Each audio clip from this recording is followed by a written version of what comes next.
Comment vivez-vous la colère? Comment accueillez-vous cette émotion-là et comment arrivez-vous à bien la gérer et l'exprimer aussi? Je me rends compte avec mes clientes que c'est souvent une émotion qu'on n'a pas appris à accueillir et à considérer comme saine dans certaines situations.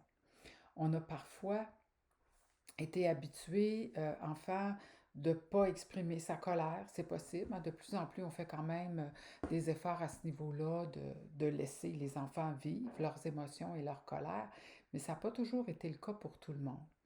Alors, ce qui fait que parfois on l'a réprimé, on l'a conservé en nous et ça crée comme une accumulation. Et en médecine chinoise, d'ailleurs, on lit le foie et des fois des problèmes de foie, justement de la colère accumulée.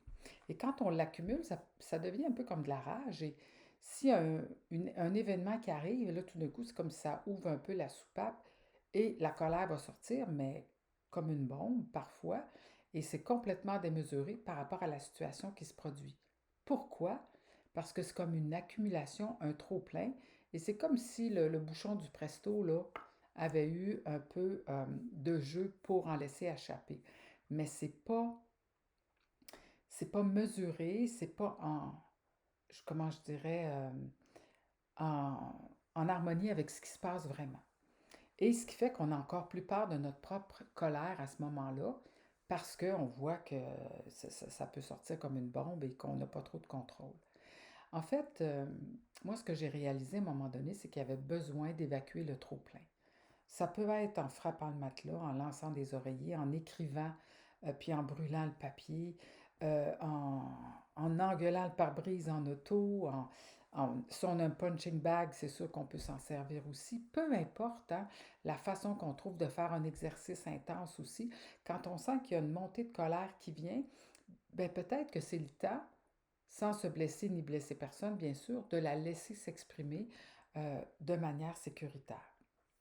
Et après, quand on fait ça, mais là, quand la colère va monter par rapport à un événement, on a peut-être justement une limite à mettre et c'est sain et c'est correct et on va être en mesure de gérer la colère qui est là et d'exprimer fermement mais avec assurance la limite qu'on veut exprimer à l'autre, hein, ou à la situation qui se trouve devant nous.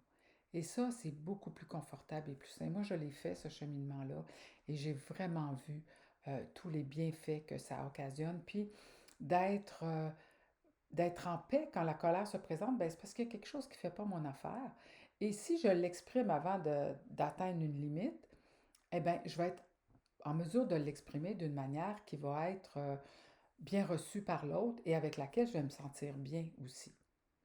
Rudolf Steiner disait d'ailleurs, hein, concernant l'éducation des enfants, de se mettre en colère ou en tout cas d'exprimer notre colère ou nos limites avant d'être vraiment en colère.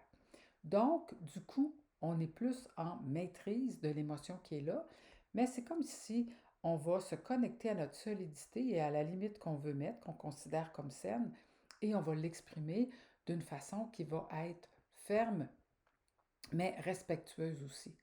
Alors, vraiment, il y a quelque chose à apprendre par rapport à la colère et c'est une émotion comme les autres qui a sa place et qui, des fois, il faut être capable de manifester, mais il faut d'abord, avant, avoir vérifié si on en a un trop-plein à évacuer.